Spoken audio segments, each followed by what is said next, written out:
to the Novel Universe with Dawn and Ashley, book club buddies who love to read YA fiction. We'll discuss the good, the bad, the ugly, and oh my gosh, we need to talk about this right now. I'm Dawn, the criticizer of books. And I'm Ashley, the fantasy architect. So grab something sweet or salty and join our universe.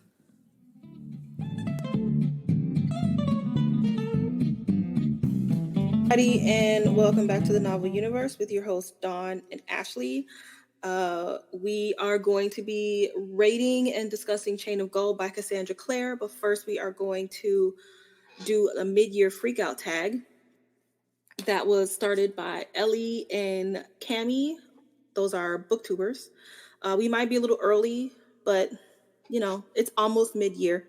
So we're just going to do it today, possibly because our Chain of Gold discussion might be a little shorter than normal.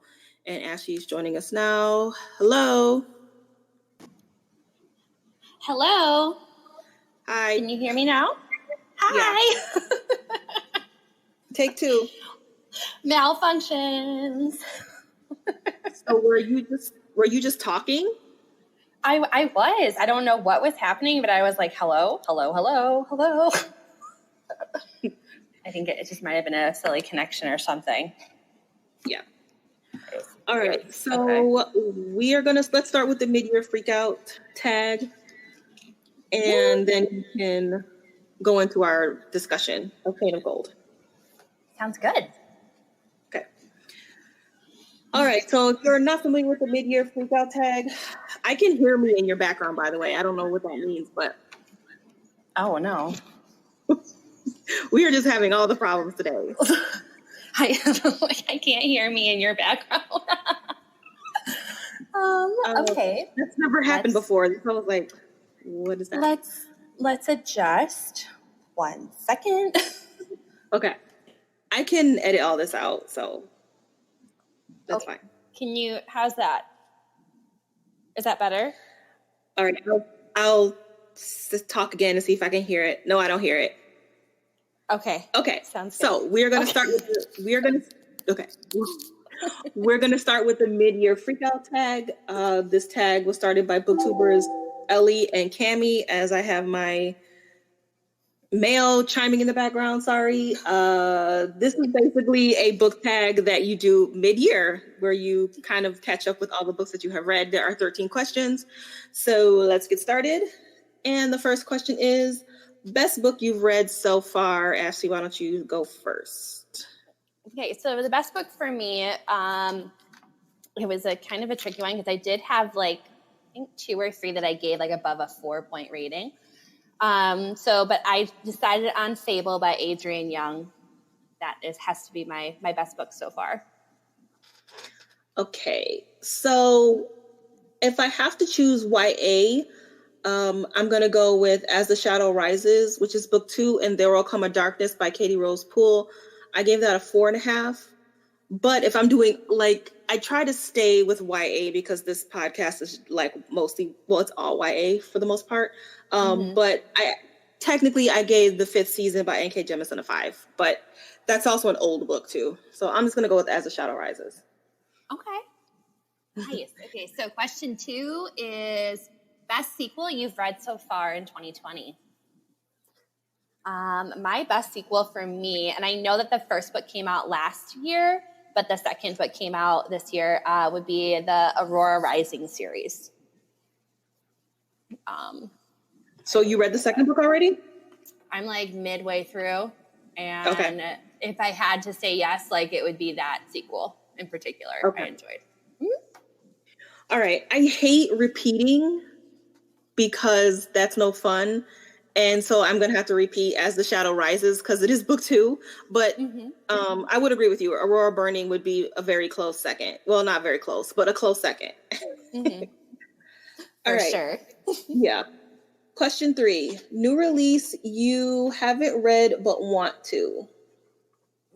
Hi. So for me, the one that I am really looking forward to is Robin Lafayette's second book, The Igniting Darkness. I really enjoyed the first series, which was his Fair Assassins trilogy. So because I read Courting Darkness, so I'm super excited to read the second book. Technically, that's not a new release. It isn't published yet. I think it means books that have out? already been published. Yeah. Oh, well, it's coming this year. I didn't put anything.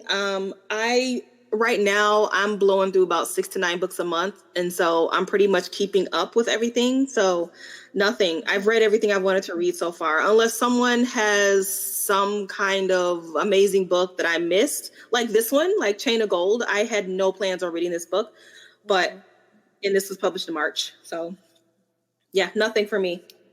Okay. Okay, so most anticipated release for the second half of the year. What did you have?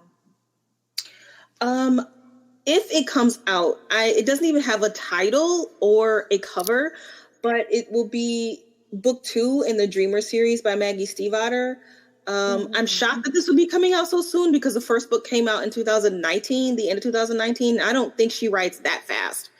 So, but if that one doesn't come out in November, then it would be Igniting Darkness, which is what you chose for the previous one. Yeah. Okay, awesome. Yeah, for me, I have, I went back and forth between 2 because like I am excited to read Midnight Sun because I'm all for like the Bay's point of view type of a thing. But my other one was Blood and Honey, which is the second book of the Serpent and Dove series. And that comes out, I believe, September. Biggest disappointment of the year. I wonder if we have the same one. Do we have the same one? I wonder if we do. On the count of 3. Count of 3, we're going to say. Ready? 1, 2, 3. Betrothed. Betrothed.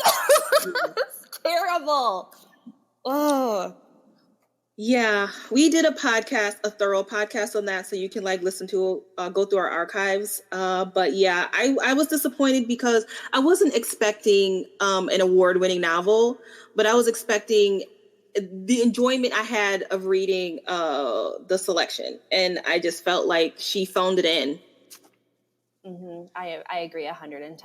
Like I will have to retire that author for a little bit. As Dawn says, retiring their jersey, putting it back up on the shelf. Yes. Yep. Okay. So biggest surprise. What did you have? Me first? Okay. I chose The Ballad of Songbirds and Snakes. Just like everybody else, I was like, woohoo, new book. And then it was like snow and I was like, ew. And then we read it pretty quickly, but most people had already had it read by Thursday of that week that it came out. And so therefore we were a little bit late to the party. So I was really worried everybody gave it a really low rating, but I liked it after we really like picked it apart. I didn't hate it. We gave it a 4. So, that was a surprise for me. Yeah, no, that was mine as well, because I wasn't expecting to like it as much as they did. And then, as we discussed it in our last podcast, I was like, wow, there's a lot to say. And I'm thoroughly enjoying the discussion. Like, it was a great discussion book, which I was not expecting. Agreed. Okay. So number 7, new favorite author. Once again, this is not YA, but I couldn't find any YA books on my list. So I'm going to go with N.K. Jemisin. I knew of her, but I wasn't reading adult fantasy at the time. But I'm not going to finish this series, the 5th season, the Obelisk Gate and the Stone Sky, because I'm just not mentally prepared for that world. It's too dense. I can't do it, but I'm going to start a new series by her. So yeah, that's my choice. That sounds exciting. I might join you there. Okay. Okay. So for me, my new favorite author would be Isabel Adinez. She wrote the Woven in Moonlight novel that we read. I was thoroughly surprised with her, and it being her debut novel. It was most excellent. I thought of that one too, but I agree. Yeah. All right. Newest fictional crush. Who you got? Ooh. So I have 2 because I couldn't decide. I was trying to keep this strictly to books that I have read this year not rereads, because you know me, I like some rereads. So my newest fictional crush, I had two. So my first one was Hunt from Crescent City, because I love hot angels. I mean, I do. Go ahead. You should put that on a shirt. I love hot angels. I love hot angels. I'm going to make that shirt for you. Okay, that sounds good. And I'm going to put on yours. You love a good villain. So okay. There you go. All right. So my second one was Just Blackthorn from the Chain of Gold series that we just read. Really? Some more of him. Yes. Wow. And not your average, Herondale lover of that whole entire series that she has going on. I wanted some more of him. I was really intrigued with him. So I was like, all right. Okay. Sounds good. Yeah. So tell me yours. Mine is Matthew Fairchild.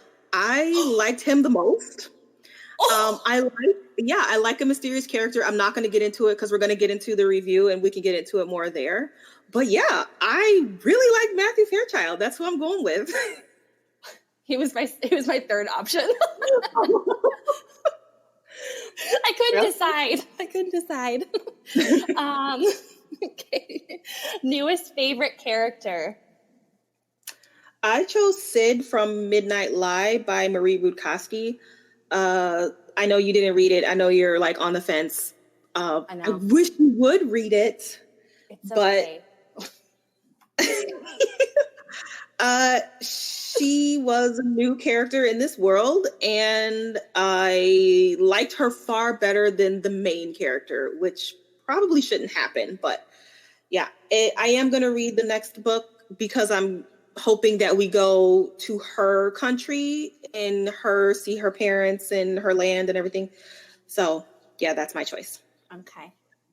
For mine, it would be Alex Stern from The Ninth House by Leigh Bardugo. Okay. Yeah, I was all about her. All about her. If this was last year's mid-year freak out, I would have chosen that. But you read this book this year and I didn't. I read it last year. Yeah. I mean, I read it in January, so it counts. Yeah, it does count. A book that made you cry. Okay. So I chose like a literal crying, not like I'm disappointed crying. And it was in Crescent City when her pixie friend dies. Oh, okay. Do you remember? Like, oh my gosh, I was like so sad. I was so sad. Okay. I also chose like literal tears.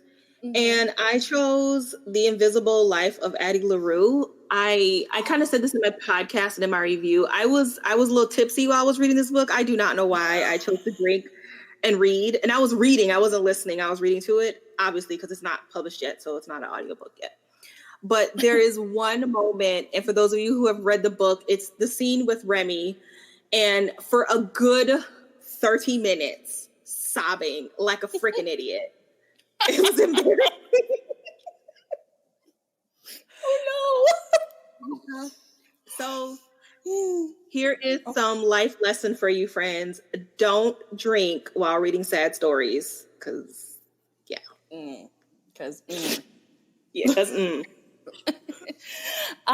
Okay, so book that made you happy.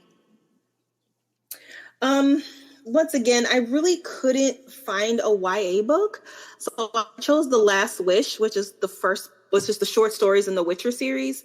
And that made me happy because, Ashley and I have seen the show, but the show left out the fact that the stories were based on fairy tales.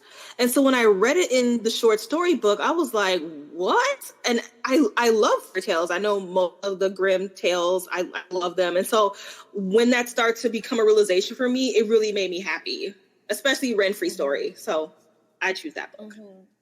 No, I have to second you on that one as well, because it was something new. It's not a normal genre that you and I read in adult world, adult books. So it was exciting because Dawn and I binge watched The Witcher on Netflix. So I think I would have to agree with you there on the book because I was just really excited about the different fairy tale stories within the book itself. Yeah, and what made it even more surprising is that it's coming from a man. You wouldn't think a man would base his very mature, serious book on fairy tales. Bizarre. Yep, I loved it. Yeah. Okay, so I don't know how you interpreted this one, but most beautiful book. How did you interpret that? I did the cover because I'm all about a good cover. Okay. That's how I interpreted it. How did you interpret it? Same. Okay. So mine was Fable from Adrienne Young. I just thought it was so beautiful. Such a beautiful cover. Yeah, I recall us talking about that cover in our podcast for a while. Actually, was a good cover. Oh, yes. I like people on covers of books. I know some people don't like that. They don't like a real person on the cover. I prefer a real person on the cover because it kind of helps me visualize what the character looks like. Because I have no imagination. I don't know. But so my choice was Grown by Tiffany D. Jackson. On the cover of the book, it's got a bright yellow cover, and the girl on the cover is dark-skinned Black girl with what the people in the Black community call a TWA, which stands for teeny weeny afro. And she has really big door knocker earrings. And you really don't see, as someone as myself who purchases teen fiction for my library, very rarely do you see Black girls on the cover, but dark-skinned girls on the cover. I can probably count on one hand how many darker-skinned girls that are like my color and darker that are on the cover of books and also have a very short, natural haircut. So I thought it was a beautiful cover. Amen to that one. Okay, so what books do you need to read by the end of the year? Okay, I have to pull up my Goodreads because I was not writing all these books down. And all right. Well, Midnight Sun, obviously. Got to read that. Even though I was not Team Edward. What were you? Were you Team Edward or Team Jacob? Oh, I was 100% Team Edward. Oh, no. I like Jacob better. So right. I was Jacob for a little bit, but Edward always. Yeah. I want to read Burn by Patrick Ness. I think that's already out, so I probably could have put that for a book that I haven't read that I need to. Prelude for Lost Souls by Helene Dunbar. She might be a debut, never heard of her. Queen of Coin and Whispers by Helene Corcoran. The Captive Kingdom, which is book 4 in the False Prince series by Jennifer Nielsen. I didn't know there was going to be a book 4. She probably didn't either. She's one of those that's it's continuing a series that she was very popular that she already wrote. Okay. Seven Devils by Laura Lamb.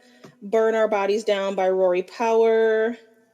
A Deadly Education by Naomi Novak. What did she write? Uprooted? I didn't like the story Uprooted. I didn't mind her writing style, so I'm going to give this author another shot. And finally, Kingdom of the Wicked by Mary Maniscalco. I also couldn't get through the rest of her series. I think I'm more attracted to her imagination, not so much her writing style. She wrote Stalking Jack the Ripper and all those books. So I'm going to give her another shot. If I don't like this one, I'm going to have to retire her jersey. Oh. Sorry, I know you love her. I do like her, and I actually did power through all of her books in the Stalking Jack the Ripper series. So that is definitely one of my want to read by the end of the year. I also want to read Roshni Chokski's Chokshi? Roshni Chokshi. Okay, like that last name, it's like a tongue twister every single time. Yeah. But I want to read the sequel to The Gilded Wolves, which is The Silvered Serpents, and that comes out later this year. Just because I just got immersed into her Star-Touched Queen world, and I have read Gilded Wolves, so I'm really excited about the second novel. Who is another one? Because I definitely wrote a couple other ones down. I mean, I did talk about Blood and Honey, and I think just wanting to read newer authors, I guess, is like another thing for me on books that I want to read by the end of the year, because I'm just trying to branch out of my norm of regular authors that I read. Yeah. So. Okay. Yeah. All right. So that is the mid-year freakout tag. And I will put in the show notes when like everything starts so that you know. So we are now going to get into the spoiler-free edition of Chain of Gold by Cassandra Clare. All right, Ash, what did you give it? Okay, so this was not a 5. This was not a 5. I think I did give it a 4 because I did power through this book quite quickly, which I did not think I was going to do, because I have not read the Infernal Devices. I've read the Mortal Instruments series, and I thought you said you read Infernal Devices. Girl, no. So I had to go back, and I'm like, oh my gosh. So like, which we can talk about this later, just in where this book lines up in the series. It is nowhere near where I started. So I thought you read it already. Okay. Girl, so I have to go back and read those. Yeah, you do. I also gave it a 4. Okay. I read the Infernal Devices. I don't think I gave them any lower than a 4.5. I gave the second book in that series, which is Will Herondale's story, a perfect 5, because he's one of my favorite male characters of all time. So, yeah, and I was going to say to the listeners, like, if you're thinking about reading this book, you really need to read the Infernal Devices first. Like, just to get yourself some background of the families and everything. Cause I mean, you can power through like you did and like just get the wiki out and carefully read the wiki, because there are some spoiler minefields in there. So I was very careful with the wiki, and I read the Infernal Devices. So I would recommend that you read those first before you read this book. Yeah, because, I mean, she has like a humongous family tree, you know, of everyone and who's all related to who and who's their children and who they end up marrying. And just so you know, you definitely want to finish the book first before you look at it. If you are going to just start cold turkey in, which you kind of can to an extent, like, because she talks about, you know, the other past characters, meaning Will, Tess, Jem, you know, all of them, and how they're all connected, and the Carstairs and the Fairchild and all of this stuff, getting engaged, whatever, and the Blackthorn. So it's like you can, but it does become very mucky in the first like 100 pages, because I was like, I have no idea who these people are. So I just decided to just stay with the main characters, meaning like, you know, Matthew and James and Cordelia and Lucy and Anna and Thomas and Christopher, all of them. I just kind of was like, I'm just going to focus on them right now, because I know that the series is going to be potentially more about them, which it is, but their parents are definitely intermixed in all of this as well. Yeah.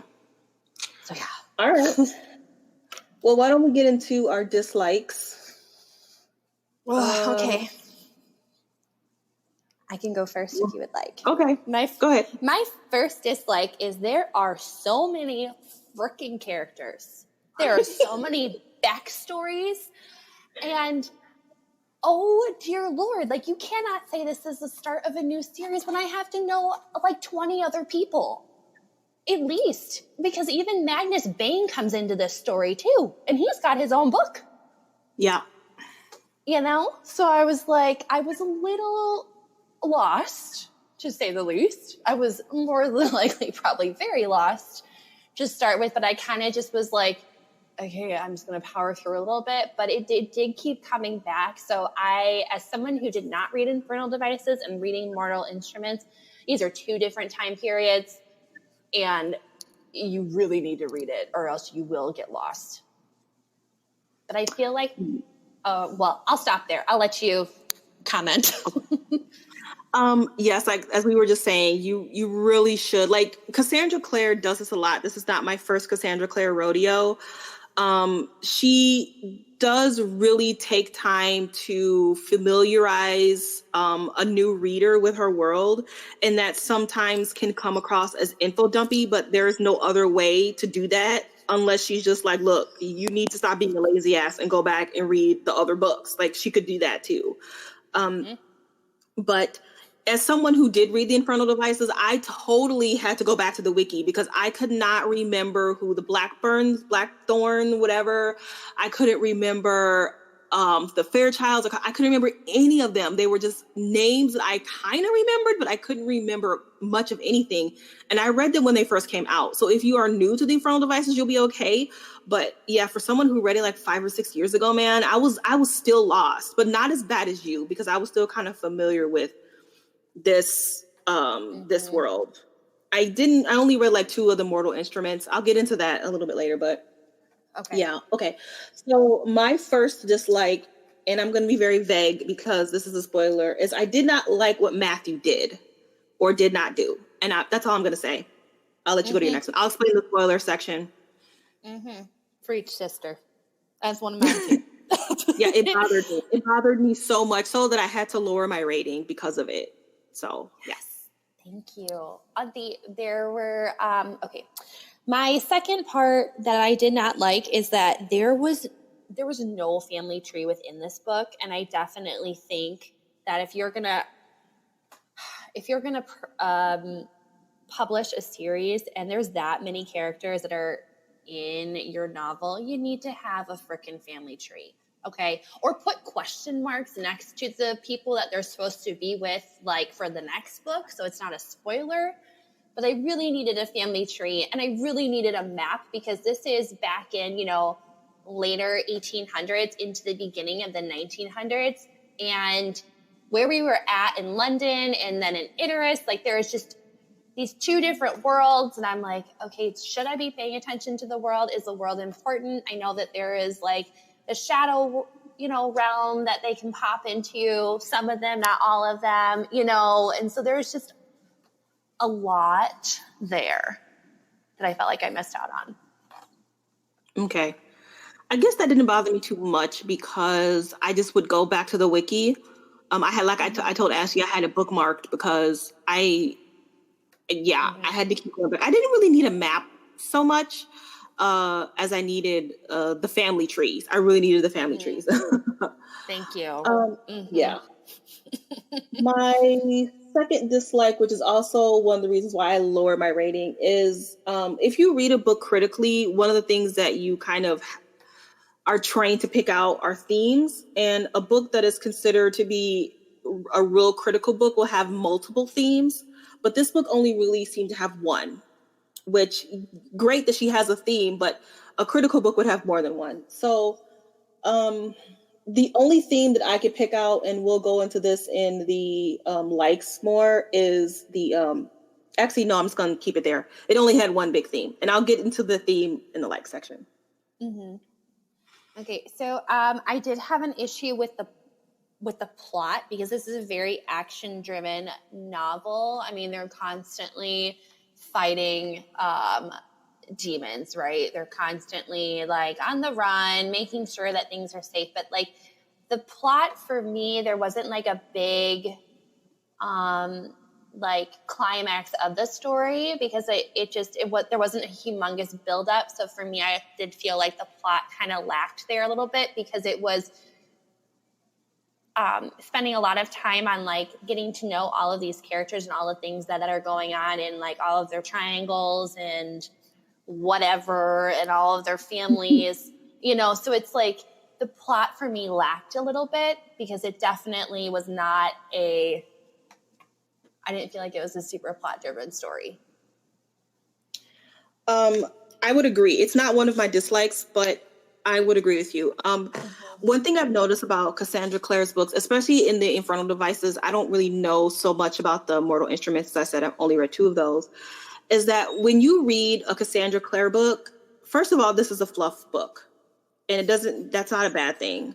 Because, like I said, there's only one theme. It's not a real critical book. It's a fluff book. But anybody who reads a Cassandra Clare book knows that they're going to enjoy some great love triangles, some interesting relationships, and some great character development. And the plot is like, nobody cares about the plot.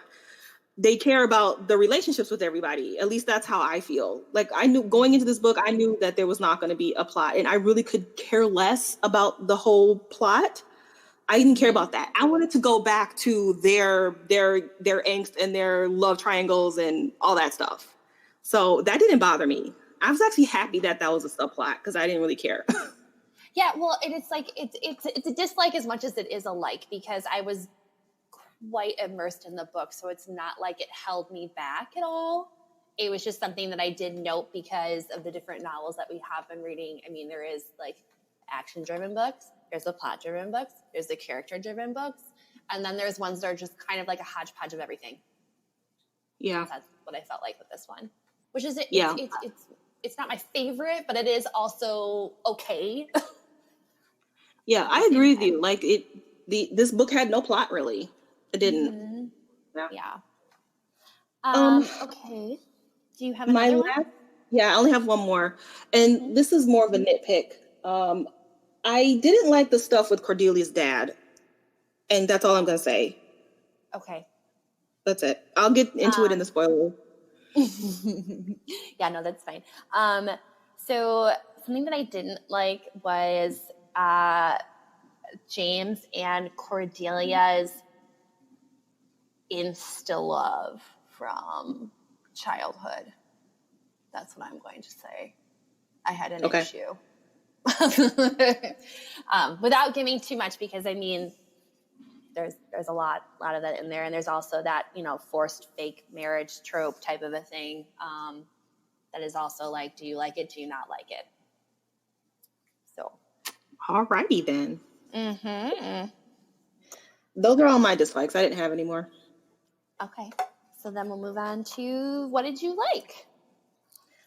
Okay, so my biggest like is, let me look at my notes here. I liked all the characters except for Chris. He wasn't really in the story enough to be likable or dislikable. He was just kind of an afterthought. But I really liked all of the characters.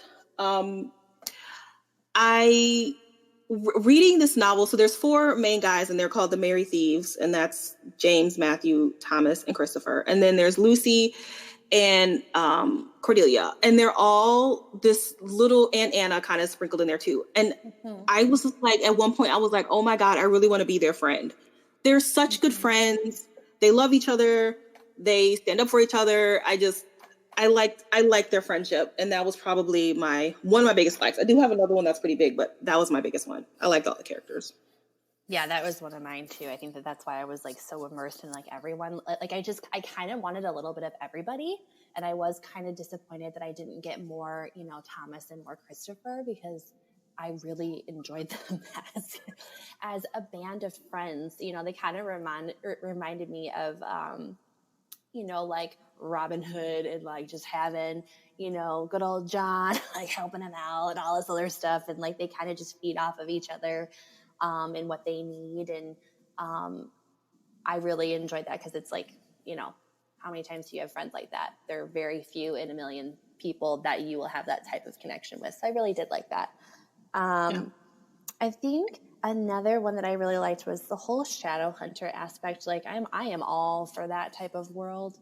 I loved every minute of it. I loved the healing runes. I love that some of them can like see into the shadow realm. And I was like eating it up, because I was like, oh, I love all the monsters and I love all this stuff. Let's just keep going. Yeah. Kind of going back to the character thing, I kind of missed one little thing is Lucy. I want to kind of talk about Lucy just a second. I think Lucy was borderline, she wasn't borderline, but I think the way Cassandra Clare wrote her, she could have come across as really annoying. But I think she really like towed that line with Lucy. I liked at the very end when Cordelia and James were talking and she just busts in and was like, I was listening, I heard everything, and didn't even care. Like, I just loved her energy in the book. And what I wanted to say was, so we read The Betrothed, and one of our biggest gripes was Hollis, because Hollis was supposed to be kind of vapid, kind of not very smart, but at the same time, she was supposed to be very strategic and, all the things. But I think that Kiera Cass meant to write Lucy. Lucy is the Hollis that she was trying to write. Lucy was not vapid and she wasn't dumb, but she was a girly girl. She was very happy to see everybody. She brightened up the room. Everybody liked her for a good reason, because she had a personality. So I just kind of wanted to be like, this is the Hollis that we were looking for in Lucy. But another one of my likes is, okay, so for someone who has read The Infernal Devices and The Mortal Instruments, I think what I discovered about myself is that I don't like urban fantasy. I also didn't like Crescent City. I like Crescent City by Sarah J. Maas, but I didn't like the urban fantasy part of it. And I almost feel like whoever wrote The Mortal Instruments is different than the person who wrote The Infernal Devices. It's like two different writing styles. This, I felt like it was much more luxe and rich and beautiful. It is set in Victorian times, and the dresses and the parties, and it was just a beautifully written world. Their banter, and it was just beautifully written, as opposed to The Mortal Instruments. I was like, oh, I didn't like the writing. And I think it's just because I don't like the genre. So I prefer her historical, quote unquote, historical fantasy over her urban fantasy. Yeah, I mean, and I totally agree with you there, because I think that's why that was one of the reasons why I ate this book up so quickly, because Mortal Instruments, I felt like I had to stop and restart a couple of times, and it was because of that, type of world. I was just like, I don't really want to read that. I want to take me back in time somewhere. I'm all for that and do it well. So that, yeah, I think that was great. What was one of your likes? Another one of my likes is, I mean, I do agree with you about Lucy as a character. That was great. I loved her energy. I love the fact that she wasn't some dim-witted girl. She is smart as if, but she is also one of those people that's very lighthearted, and you can just snuggle up to her and be like, I'm really comfortable with you because you're making me feel loved in this whole entire room, but yet you're not an idiot at the same time. Mm-hmm. So I had that feeling as well with Matthew. I really liked his character. I liked that he had this hidden backstory about their, and we still don't know what's going on with him. But I really did like him being, what were they called? Pepper trees, whatever. Parapaton? A parapaton. What? You're welcome. Yeah. I love that they were chosen for each other. Him and James. I loved that you can feel that connection when there's hurt being administered to the other person, because you are that bound to each other by soul and spirit type of a thing. And I liked that he was that guy that would constantly be there to pick you up if something was going on, no matter what's going on in his heart, and that we can't see. He's still just an overall good guy. Yeah, I agree. I kind of compare Matthew to the Infernal Devices Will Herondale, which is why I like Will so much, is that he's a very mysterious character, and we still don't know what his jam was, but you could tell he's hurting, and you feel really bad for him, but he loves all of his friends and will risk his life for them. But yeah, it's just the mysterious factor around Matthew that he was he was my favorite character in this book. So, 100. Yeah.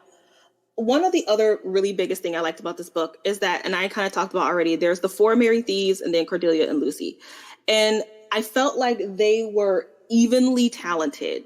They were evenly smart and evenly they could fight well. And that no time was there, you can't fight in that dress, or you're a girl, you stay behind and I'll do it for you. Like, it was none of that. They were all on the same playing field, and I really appreciated that, considering the time period.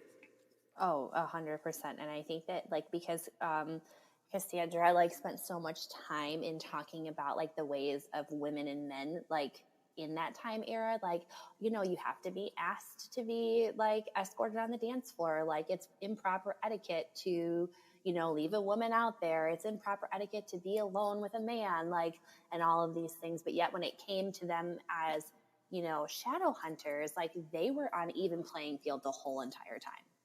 All of them. And I really did enjoy that, because at no time was I like, oh man, we got this stupid damsel in distress thing going on again. Like, you know, or this guy over here has all the power. Oh, he's the leader. Or this one's just the brains. Like, just all of these different things. Like I didn't feel like that was an issue with any of the characters. Like, they had each of their strong suits, and like that's what they were known for, and they utilized it 110% each and every time. Yeah, So agreed. I really liked that. I also liked the history behind Cordelia's sword, the katana, because it's almost like a katana, which is like one of those swords, basically. Like, it's like a sword bat. So, but I really liked the history behind that, because, like, I mean, she is the star of this book, and it's like when people have certain attributes about them or devices that are theirs, like, I want to know the backstory on that, and I feel like she did a really good job of explaining, like, how she receives the sword versus her brother Alistair. And all of that, like, I thought that was done very, very well, because it's almost like a lightsaber, which was kind of cool to me. Yeah, I heard. Yeah, Somebody. yeah, it sounds awesome. Yeah. Another thing I liked were the themes. I kind of talked about it in the dislike section. Even though there was only one theme, which I think is love, I think that's the only real thing that I got out of this book. But even though there was only one theme, I do think that Cassandra Clare really showcased different types of love, and I think she did it well. So we have true love with Will and Tess, and then unrequited love. I'm not going to go into who is the example of each one, because those are spoilers, but unrequited love, friendship love, sibling love, love for convenience and how it affected them, brotherly love among the Merry Thieves, the fear of love. Like, she really did, like, use that theme as best as she possibly could. So, and that in there is a discussion. You could talk about the many examples of love in this book for a while. Yeah, that's another thing that I had on my legs too, was that, I mean, the overall arching theme is love, but it's like love through friendships, through secrets, through betrayal, you know. Okay, yeah. That is definitely like the common, you know, overarching theme of the book, and she did it well. Yeah. What else did? Oh, I really liked the whole the silent brothers, and I know that those were probably discussed more in the Infernal Devices, but I hadn't heard of them. I hadn't heard of them until here, and I was like, ooh, you know, like, just the whole idea that, like, they, like, basically willingly become blind.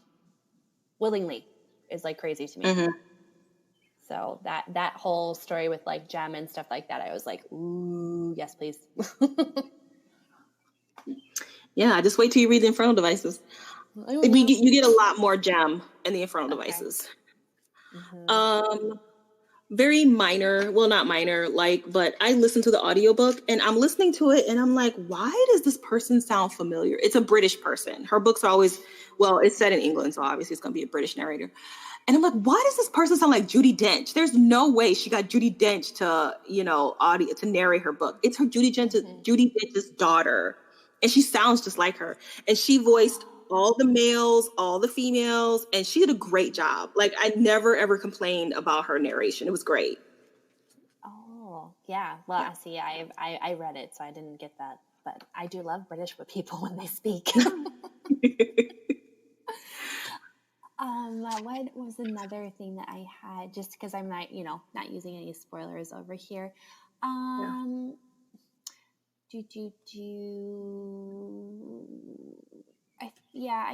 thing that I had was just like, I love the fact that like within these different groups of friends and brothers and sisters, like that whole relationship there, like I was super close to my brothers growing up. And so seeing James and Lucy and seeing, Thomas and his sister, and Alistair and Cordelia and the Blackthorns, like all of these like super intimate brother-sister relationships were just something that was very touching to me because like that was what I grew up in, was having a close-knit relationship with my brothers.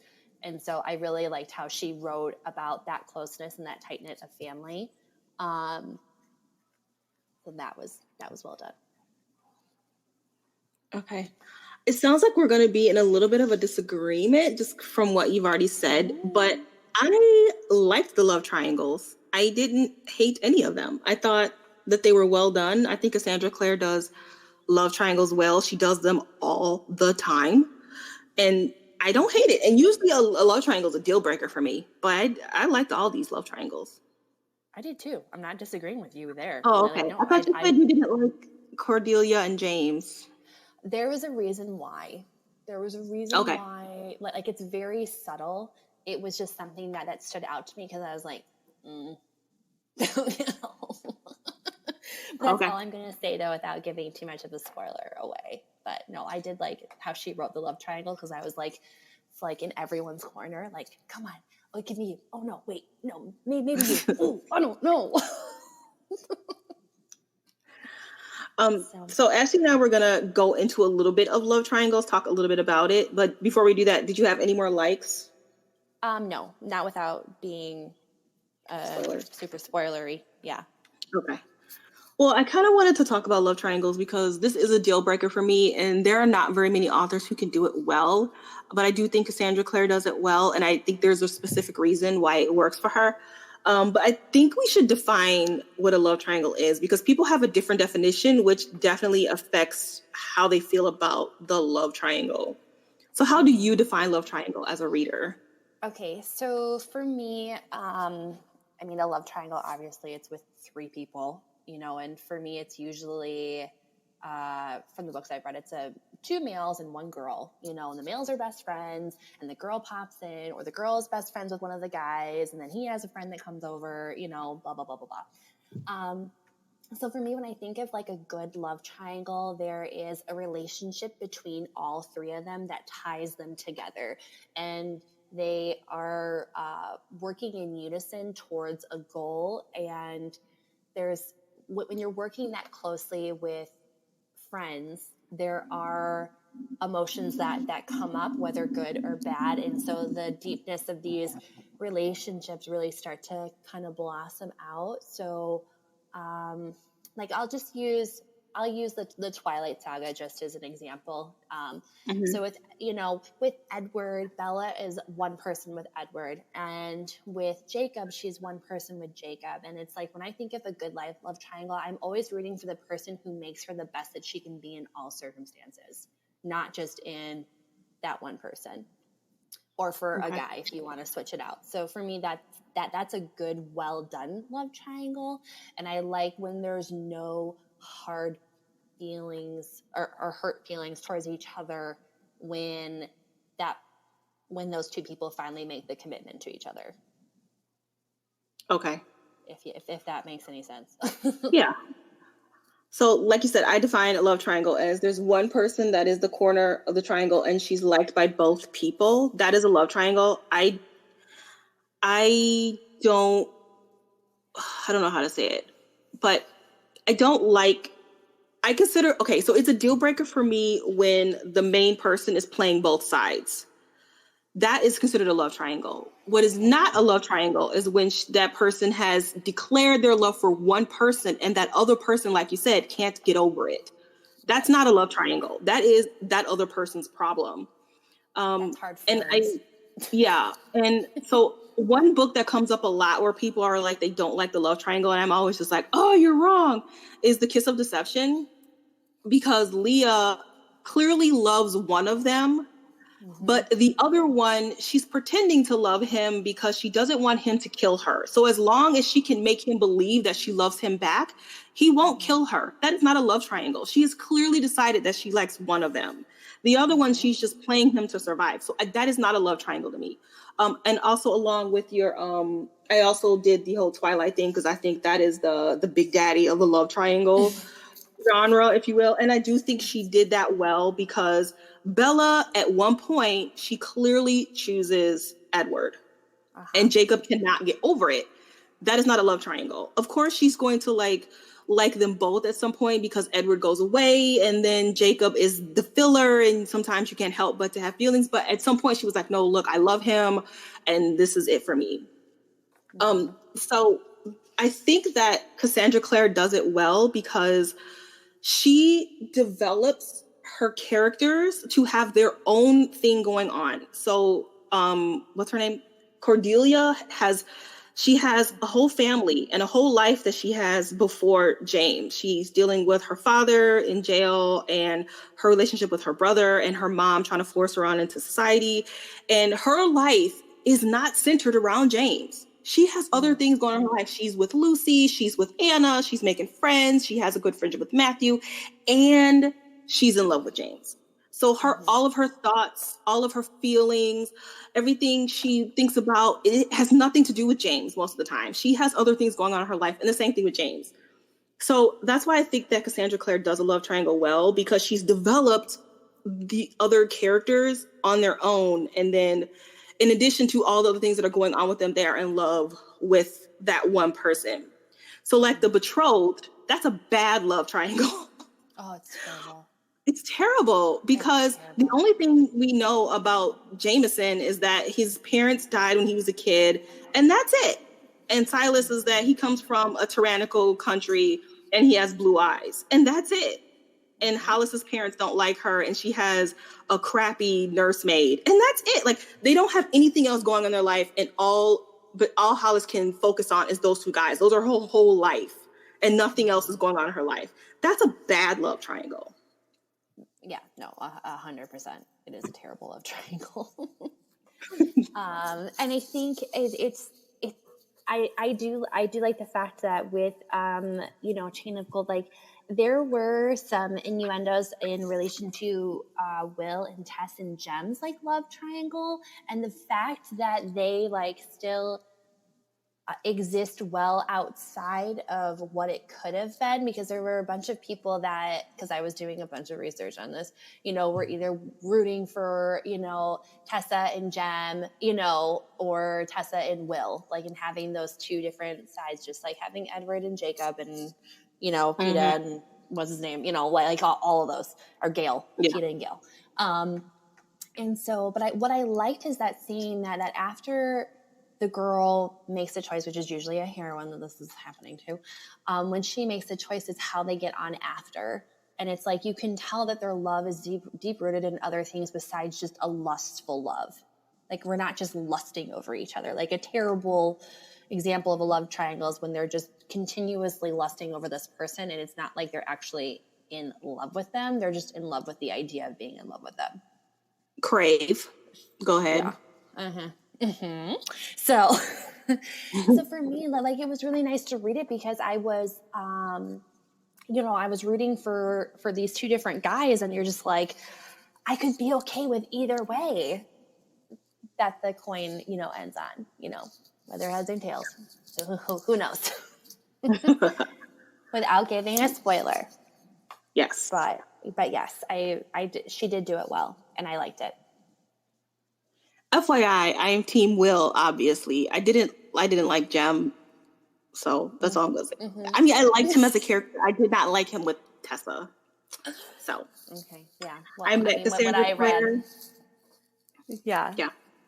Well, I mean, if you read Infernal Devices, you might change a little bit, but because Jem is not a silent brother in the story, I met Cassandra Clare, and the first thing, like 5 years ago, it was a long time ago.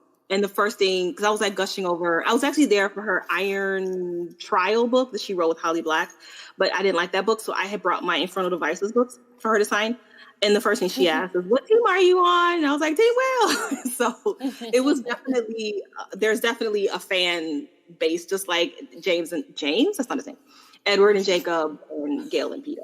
So that was kind of fun to pick. That's awesome. All right. Do you have anything spoiler free you would like to talk about for Chain of Gold that you missed? Other than that, I'd be interested to read the second novel. I'm all in. Oh yeah. With all these characters, I am all in. I've invested quite a bit of time. And I'm thinking that because usually her books, even though they're told in third POV, it's usually a focus. So like whoever's on the cover is whoever is going to get most of the page time. So it's probably going to be James, but I'm really hoping it's Matthew. She could pull a Okie. She could, screw with us a little bit and make it Matthew's book because he ended on such a cliffhanger. Mm-hmm. So yeah, I'm excited for the next book. Hopefully it's about Matthew. Me too. I'm all for that. Yeah. All right. Well, thank you for joining us for the spoiler-free edition of Chain of Gold by Cassandra Clare. Not sure when we're going to post our next podcast, but we will be reading and discussing House of Dragons by Jessica Cluess. This is my first time reading her books. I did not read her other series. Did you read her other series? I did not, so I'm excited. Okay. Anything that has to do with dragons, I'm like, yes, let's do it. So thank you for joining us. And if you are leaving for the spoiler edition, we'll catch you next time. If not, the spoiler edition starts in 5, 4, 3, 2, 1. Dun, dun, okay. Dun. All right. Okay. There's not really much to discuss here. It's going to be mostly about the relationships and what we think about it. Mm-hmm. As far as I can tell. Which is not a bad thing, but. All right. So let's talk about Grace. What? Thank you. Is she good or bad? What do you think? I don't know. No, that girl's got a hidden freaking agenda. She just, to me, reminded me so much of a siren who is just luring. She is a siren. Is that her thing? Yeah. Oh, well, she is a siren. That's good to know. Okay, well, I'm glad that I picked that up. Without potentially knowing. Yeah, but at first I was like, oh, this girl, like she's got, your standard paley, super white hair. She's drop dead gorgeous. And whenever she opens her mouth, everyone just kind of bends the knee. Like, what do you need, madam? Anything for you. And I just did not, I was like, no. But her whole hidden agenda with James, it's like, how long has he been under her spell, right? With that bracelet. Oh, from the beginning. Goodness. And because when he was a kid, because when they were at their house, Tatiana was like, can you go cut bushes or whatever? And that was when it started. Mm-hmm. So it was like 13? Yes. Yeah. It's when he got it from her or from Tatiana. He stole the bracelet to give it back to Grace. And I'm like, this girl has had him literally wrapped around her finger for what, 5, 6, 7 years? I'm trying to remember. Is he 18? 17? Mm-hmm. Yeah, 18, yeah. Something like that. So 5 years, yeah. So it was just one of those things where I was like, okay, when she asked him like to basically marry her, and he's like, I can't do that because I can't leave my friends and my family behind. Like that would be stupid for me to live a mundane life when all I have known is like being a shadow hunter. Like, this is my family, this is where I belong. And Grace is not a true Blackthorn. Like she's not. She was adopted into Tatiana's family. So we don't know a lot of her backstory and what family line she actually came from, but she would be considered a downworlder, wouldn't she? Yeah, I was going to ask you that, because she's a siren. She's not a shadow hunter, so then she would be a downworlder. And I don't think anybody knows that except for Matthew. Exactly. So that whole rigmarole of like, where she basically tricks James and is like, I want you to marry me. And he's like, I can't do that. Like, as much as he is infatuated with her, as much as he is like willing to do anything she asks, it's like he has a moment of realization where it's like, I I can't do what you're asking. And so she willingly takes off that bracelet from him, the one that binds him to her. And he doesn't know it, of course, but then all of a sudden he's like clear to think and whatever. And then she puts it back on him. She put it back on him. Oh, She I was so she was angry. forced to. She was forced to. Yeah, from Biabel, whatever Yeah. the demon, Or her mom or something. the prince of demon is, whatever, however you say his name. So that made me so upset because I'm like, how many thoughts has that bracelet like just stopped in his brain? You know what I mean? Like everything that he does is for her. And she just continuously like just turns his neck in to do things, basically. Well, I think it kind of makes her an interesting character because when she asked him to run away with her, he clearly broke through whatever magic that bracelet had and was like, I'm not going to do it. And then she took it off of him because she was like, it's not working. And so at that point, she became good. But then she put it back on. And then she's like, I'm going to marry Charles now. And then at the very end, when she finds out that he's only going to be married to Cordelia for a year for convenience, she's like, oh, then I can have you back. And I think she does kind of love him, but she's kind of conflicted. Like she's like doing, I think she really wants her brother back too. Oh yeah. And I'm sure she hates her mom. Yeah, and at the expense of James, but she also kind of loves James. So I think she's an interesting character. I'm going to guess that she's going to do something overt to redeem herself at some point. But yeah, that was different. I had not read a character like that before. And then let's get to Matthew. Yeah, so the thing I said about Matthew and my dislikes is he knows that she's a siren. And he never said to James, she is a siren. You are in love with her because she's forcing you to. And so is Charles. I'm pretty sure she put it on Charles too. But he never tells him. And I don't know. I'm pretty sure that was by choice by Cassandra Clare because maybe it's going to come up in book 2 and it's going to be a source of contention between the two and they're going to have a falling out. I don't know. But I'm like, Matthew, come on. Why aren't you telling him? It just bothered me so much. Well, and especially after what she does to Matthew, okay? The fact that she even shows him that she has the power to do whatever and you can't basically tell anyone, you know, and the fact that she just like seduces him into kissing her and then he pulls away and he's like, that doesn't feel right. What is going on? Like, you're a terrible person. And he doesn't say anything to James. And I'm like, dude, come on. He'll believe anything you say because you're tied to him. Hello.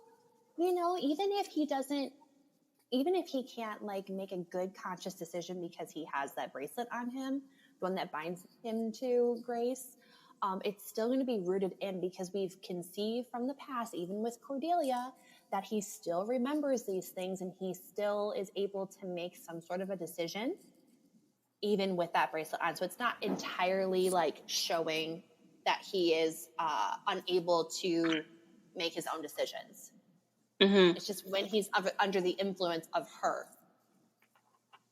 So, yeah, I was really upset about that part. I remember I was like sitting reading and I'm like, no, get off of him. No. What did you think about, so when we first meet Cordelia on the scene with her and like the ball that the Herondales like host for her and her brother and her mom, that when they come back to London, and the part where James just leaves her in the middle of the dance floor? What were you, Well, he had that bracelet on, didn't he? So, I mean, at the time, I was like, ooh, that was a real dick move. But then when you learn it's because of the bracelet, then you're like, oh, well. Because I couldn't understand what was so great about Grace. Like, I'm like, she's thin and sickly. Nobody likes her. Her family sucks. Like, what is it about this girl? And then at one point, I think Matthew says to him, men like women who need to be rescued, which I thought was a great quote, by the way. And so I was like, okay, so, and I'm thinking, okay, well, maybe that's why he loves her, because he's that type of guy, which I don't think that's his character, but I'll go with it. But Yeah, I like how the pacing of it, where at the beginning you're like, what is his tie to this girl? And then you find out and you're like, oh, okay, well. Mm-hmm. Yep. But that was like that moment right there where Matthew steps in. I was like, good guy, Matt. Good guy, Matt. He's stepping in, Yeah. like I was like, oh, so that was something that I had an issue with the whole love triangle thing, because I really liked him and Cordelia together. I really liked Matthew and Cordelia together. And I think it was because Matthew is perceived as one of these people that, he's constantly drunk. They have to literally put a healing rune on him to kind of get him out of that cycle, so he's aware of what he's doing. But it's like he's not as drunk and blacked out as people think that he is. Like he's one of those guys that I'm like, he is seeing what's going on here with everything. And sometimes he reveals his thoughts and sometimes he doesn't. Like with Grace, he didn't say anything to James. He didn't say anything to Cordelia. He said it to Lucy, I think. I don't remember. Right? Or yeah. I don't remember. Well, I was kind of confused with Matthew because, and I'm pretty sure this was intentional, it seemed like he was in love with Lucy. Mm-hmm. Like, I felt like we were led to believe the whole time he was in love with Lucy until the very end when he was watching them dance. And even then, I'm still like, wait, is he in love with Cordelia or James? I'm not quite sure who he's in love with. But that's not why he's a drunk. Because he was a drunk before he met Cordelia, because he killed somebody, apparently. I don't know. We don't know what he did. And I'm so mad that wasn't answered in this book, because they kept bringing it up. It was constantly just put in there a little bit every single time. And I'm like, okay, it's going to happen.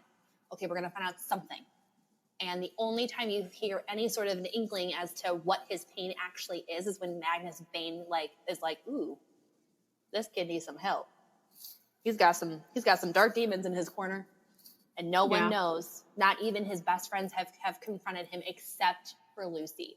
She's the only one that ever confronted Matthew and was like, I can tell that you're constantly drinking all the time. You should probably not do that. Like, remember when he falls off the rope? I was cracking up, because she's like, is something wrong? You can't climb a rope? You're a shadow hunter. You should be able to climb a rope anytime. He's like, it's my new shoes. It's like, it's a bunch of BS. Like, you can totally climb up a rope. Yeah, I was bummed that wasn't answered. I was hoping that would be answered. But you know what? She also did that with the Infernal Devices. You don't know what Will's problem is until it's his book. So that's why I'm hoping that book 2 will be Matthew's book, because it was a cliffhanger in the first Infernal Devices. And then book 2, you're like, oh, okay. Well, this makes a lot of sense. Okay. But so we are clear that he's in love with Cordelia. Is that what we're thinking? Because I can't tell. I'm not sure. Well, and not Lucy. It's not Lucy? It's not. No, it's not Lucy. And I think he wanted it to be Lucy. But I think it's because, and James comments on this to Lucy, where he's like, you don't see that Matthew's super keen on you ever. Hello. And she's like, no, we're just best friends, and so I don't think it is Lucy. I really don't. I believe it is Cordelia. Okay. Yeah, no, I really, because at first I did think it was Lucy, and I was like, no, it has to be Cordelia. Well, if it's Cordelia, I like the way Cassandra Clare wrote it, because it wasn't obvious that he was in love with her. Because at one point he walks her home and he's talking to her on the porch, and he never flirts with her or makes any kind of anything other than friendship. And then come to find out, he's watching them dance behind a pillar, and it's all sad and drunk. Well, he was like that though when they were in the Whispering Room, when they went to that bar. His face was like, "Oy, that's not what I wanted to walk into," type of a thing. And it's like someone who has an emotional connection to that other person in the room, they're going to be distraught like that, where they're like, "Ooh, that's was really hoping she would like me, you know, because James is in love with Grace. But is it really love? No, it's the power of, being compelled to love him or to love her. Ooh. Well, maybe that's why he didn't tell James, because he wants him to go with Grace so he can have Cordelia. Oh, no, that's underhanded. Let's hope not. That's bad. Don't do that, Matthew. No. What was another thing I wanted to discuss? What, the whole Jesse Blackthorn, like the fact that Tatiana, basically defied the laws of, them as being, the Nephilim or whatever, like she's not supposed to do dark magic, which is like resurrecting someone from the dead type of a thing. And she was trying to save basically Jesse this whole entire time. Everything that she's done is to be able to get her son back. And it's like when someone dies, you can't bring them back. It's like it's the law against nature. Like they're not supposed to be brought back from the dead. So my thing was I wanted to know what was inside of her home, like all of the hidden like grimoires and whatever she had, because she kept that home in such a disarray. It was disgusting, that I'm like, what is she hiding in here? And how are they not getting sick? And all the disgusting stuff that was in their home. But Wiki kind of spoiled it for me in the sense that you learn like later on that Jess and Lucy get together. But there's thanks a lot. Yeah. They spoiled it. You didn't know that on the thing? I was very careful with the wiki. Oh, I will not say anything. It's too late. Oh man. And okay, so you don't know this, but in the last book of the Infernal Devices, there's an epilogue, and you know that Tess is immortal, Tessa, and Will ages. And he dies at the end of the book because he dies of old age, and he's surrounded by his family. And I did not want to go back and read the epilogue because I didn't want to know who James and Lucy were with. And then you just told me. No, I am so sorry. That's okay, because technically I already read it. I just forgot. Well, now I can go. No. I'm not going to go back and read the epilogue because I don't know who James ended up with. I don't know. He ended up with Cordelia. Maybe Matthew ended up with Cordelia. I'm not going to read the epilogue. I'm not. No, I'm just going to. I'm just going to be. I'm not going to do it. Not going to do it. Okay. I know. Just know. Just know if you do read the Infernal Devices before the next book comes out, don't read the epilogue of book 3. Don't read the epilogue. Oh, but why would she do that though? Because she wrote it already. She wrote it first. I mean, you're already kind of supposed to know. Technically, I'm supposed to know. I just forgot. Oh. Okay. Well, anyway. That whole thing. Yeah, that whole thing. That whole thing. Ugh. What do you think about the fact that like how Lucy can see like the dead, okay? Like she can see certain ghosts and command them. Can we talk about that? Well, because Tessa's father is a demon, or what is he? Tessa's grandfather is a prince of hell. Prince of Hell. So I feel like their powers are just like fantastic because they have that blood in them. I didn't really think too much of it. Obviously, being able to raise the dead is always one of the most powerful things you can have because that just gives you an infinite number of army members. So yeah.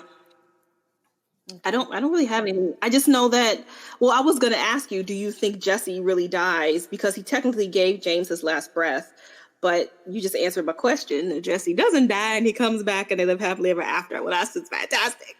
But see, I don't know how it happens though, because Jesse is still, he's still able to communicate with her.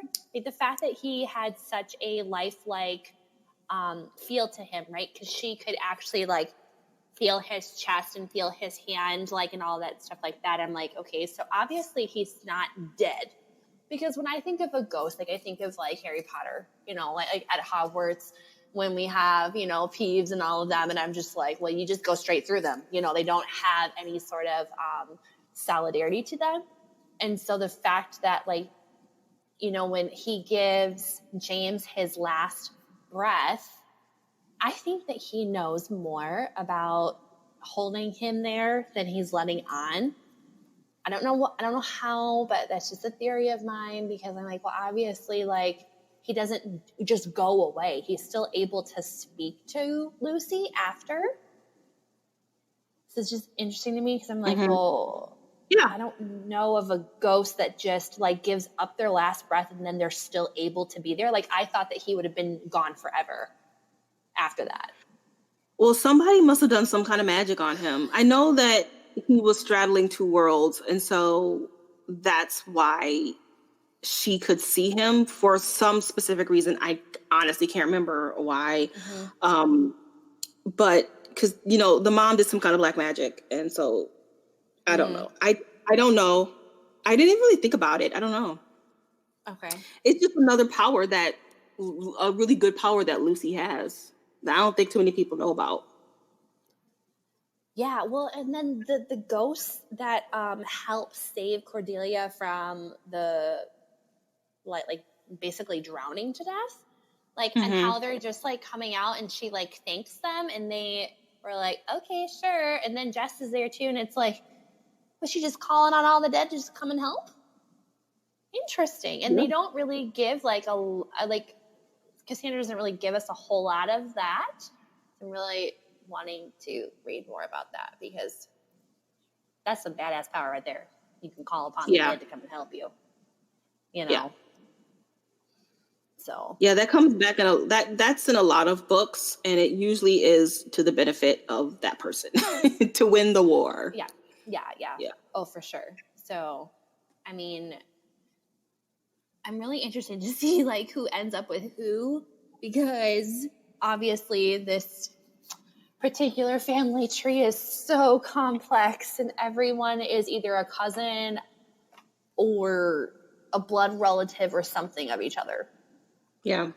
Speaking of, okay, so what did you think about at the very end when they're at their engagement party and Alistair comes up and Matthew tells Thomas all the rumors that Alistair was spreading about them, and how Matthew was a bastard son of Charlotte and Thomas's father, and Thomas was a bastard because his mom wasn't really Cecily Herondale. She's really some mundane. Like, do you think, like, why would Cassandra Clare drop that in there if that's not going to come back? What the hell was that? I know. Well, then now it was part of my thing where I was like, did I miss something? You know? I know. And it's like, but I don't want to look into much of the family tree, because obviously it's going to spoil crap. It's going to spoil crap. And I haven't read it, so I don't want to like spoil it. But I was like, oh no, because Alistair, okay, like, as much as Alistair is he's a misunderstood character, and I get it. I really do. He's not like, you know, the Herondales or the Fairchilds type of a thing. He's kind of like the other okay family that's been known for, you know, ever. But it's like, you know, he's not the most popular character, so he has to make a choice whether to be bullied or to bully.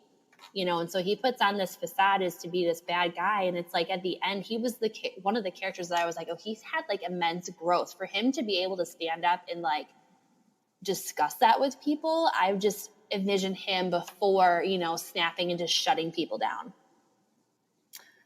So it's like, as much as I'm like, you know, his claims on Thomas, right? Thomas's parenthood, I'm like, is that true? I'm scared to look because I don't want to spoil anything.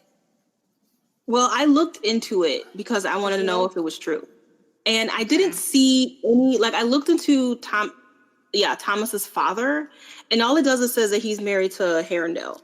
So, and it doesn't mention that some maid or that his father had a dalliance with some mundane maid. So I don't know. And, you know, the wiki is like Wikipedia. People update it. So maybe they just didn't update that family tree. I don't know.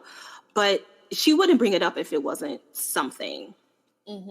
Exactly. Which is why I'm kind of like, ooh, because then you can talk about, Grace for that example. Grace just somehow being entered, or not entered, but the fact that she was adopted into the Blackthorn family, where it's like, what happened to your parents? Because you're not And technically a also, Blackthorn. yeah, also Ariadne is Indian, and she was adopted. So that's another character. I think she's going to come back because her and Anna are clearly going to be. Anna's the character who doesn't believe in love. She's been scorned. So Yeah. I want more of Anna. I liked her a lot. I need her to be more in the books. Mm-hmm. No, I really liked her. Yeah, she's like, she's kind of like Matthew, just like looking around and like paying attention. It's like, ooh, what's going on over there? Ooh, like Magnus was, like you said, Magnus was like paying attention to everybody's business. So, oh, he was cracking me up. Oh my gosh, because like I know Magnus' name from like the Mortal Instruments, and so I'm like, well, this little guy over here just got an eyeball for everything. He just got. He's in all the books. Yeah, he's like, I need to hang out in London a little bit longer, just to keep an eye on things, So, and I want to know what this bracelet. Okay, because I keep going back to that, but I want to know what this bracelet is constructed from. Because she says Grace claims that it was her mother's bracelet, and I'm over here like, was it your real mother's, or is it actually Tatiana's bracelet and you just wove this story into that Tatiana stole your mother's bracelet and won't give it back to you? But technically it's Tatiana's bracelet. That's what I think happened. Okay. What are your thoughts on that? That's one of my theories.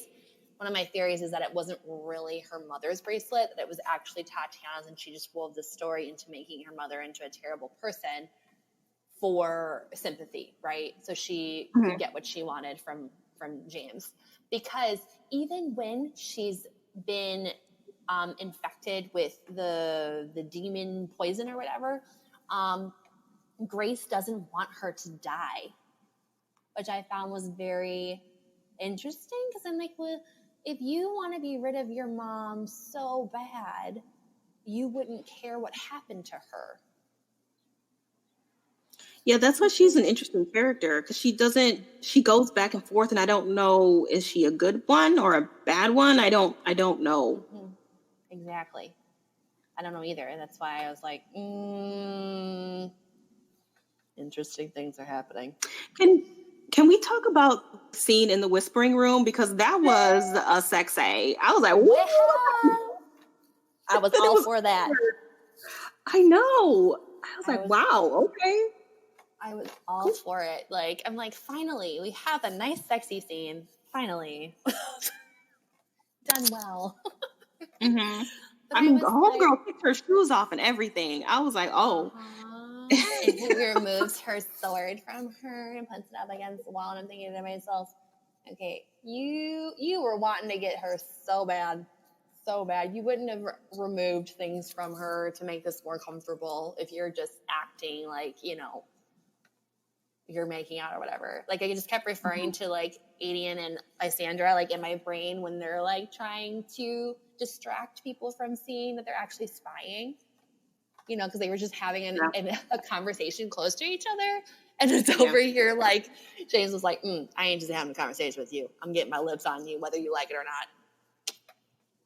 So, yeah, that was great. I think that I kind of understand the misunderstanding, because he keeps telling her that he doesn't love her, and she asked him to find her a husband. And so, I mean, no one's going to put themselves out there just to be rejected. So I kind of understand the miscommunication aspect.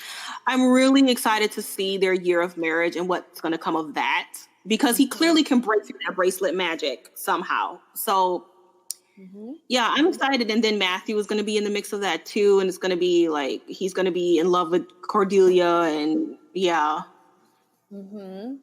No, I'm excited about that. Yeah, I want to know, because I'm like, as they had that, the marriage happened because James was like, oh no, you can't sully yourself. Like, I know where you were and you were not together with me in my bedroom, you know? And the fact that he just stands up for her, I was like, so he can break through that bracelet. That's what I'm saying. Like, I don't know if like Grace has to like give him an actual like direction or a plan to execute, that's how he's like so murky in his thoughts, because he constantly thinks about Cordelia. Constantly. Like, even when he's in the shadow realm and he sees her sword, hello, like she's always there. When he was sick, like she's the only voice that he remembers. And it's like, you know, so. I don't know. I don't know the full power of that bracelet. It's interesting, but I don't know. I don't know. I also think that. You're good. Go ahead. Okay. I also think that he has some kind of connection to that sword too. There's something with him and that sword and her. I don't think it was resolved though, but something's going on with that. I don't know if his power is connected to that sword. I don't really have a theory, but it's something there. Okay. I was just curious if you had any more theories. Okay. Well, that's all I have, unless there's anything else that you want to. I just only had one last. I don't want to, it's not a dissection, but I just had one last thing that like really kind of like hit me where it hurt. Is I believe it is the very last sentence before the epilogue where Cordelia is like, for a year she would lie close to the fire and know what it's like to burn. I was like, oh my God, that is so sad and beautiful. I love that. I was like, I feel so bad for her because she's such a good person and they clearly love each other. But then we have this Grace girl. I was just like, oh God. So I really did like that very last line. I did too. My heart was just bleeding all over the place as I was reading that. I'm like, she finally gets to love him how she wants to love him for 1 year. And it's like, how much is it going to hurt? Is it going to be true? You know? Yeah. Because it's like, even though, like I talked about that fake marriage trope, like in the beginning, and like, you know, how you, at least for me, I personally want it to be two characters that are completely disgusted with each other that are forced to be married. You know? Yeah. It's true. Like that's what we look for. And so I'm like, when they had this fake marriage, I'm like, ooh, am I going to like this? Like, or am I going to be like, oh, I saw that, you know, like I think it's probably because like I've been doing a lot more like critical reads. Like as I'm like reading a book, I'm not just reading it, like I'm really like trying to dissect it. And so I'm like, I really hope that it doesn't spoil it for me. But as I was like finishing up into right before the epilogue, I was like, oh, please love her. You know? I'm like, but then she's such a good girl. Yeah, but then she's throwing in that Matthew thing. That's just gonna make more which I'm all for. I'm all for it. But yeah, I think there's gonna be a couple more whispering room moments, and they're gonna be like, "Ooh, what was that?" You know. Let's not talk about that. Or that was a mistake. Or I was just in the heat of the moment. Okay, yeah, no, that was not no heat of the moment. That was I'm taking full advantage and going for it. You know, but it's like I feel like Matthew sees when Cordelia is hurting, so I'd be curious to see if there is going to be a moment between them that's a little, you know, more than PG-13, if you will. Yeah. So. I definitely think that he's going to be her confidant, and he's going to take advantage of that. Mm-hmm. And because James has not said out loud that he loves Cordelia, Matthew can fully do whatever he wants. Mm-hmm. He doesn't have to respect James's like love because it's according to as much as Matthew knows, he doesn't really love her. So it's just convenient. And so that's more conflict right there. So yeah, I'm all for book 2. I'm ready. I'm ready too. And I'm like, oh man, we're gonna have to wait. Yeah. You know, I'm just not excited about waiting. But it's gonna be okay. Yeah. But I am excited to read our next book, which is going to be House of Dragons. by Yes. Jessica Clues, right? She wrote Clues. the Torch Burning. Torch Burning, Shadow Bright and Burning. Shadow Bright and Burning. Yeah. Oh my god, I'm cracking myself up. But yeah, that'll be good. All right. Well, that is our spoiler. I guess it was longer than I thought it was going to be. That was our spoiler edition of Chain of Gold. Thank you for joining us. Not sure, like we both go back to work. So Friday is not the best time for both of us to podcast anymore. So our schedule might change a little bit, but it won't be too much longer. It might be every 2 weeks that we do a podcast. And I might podcast on my own because I read other books outside of our buddy reads. And Ashley could possibly do that too. Mm-hmm. So, but thank you for joining us, and we will catch you in the next podcast.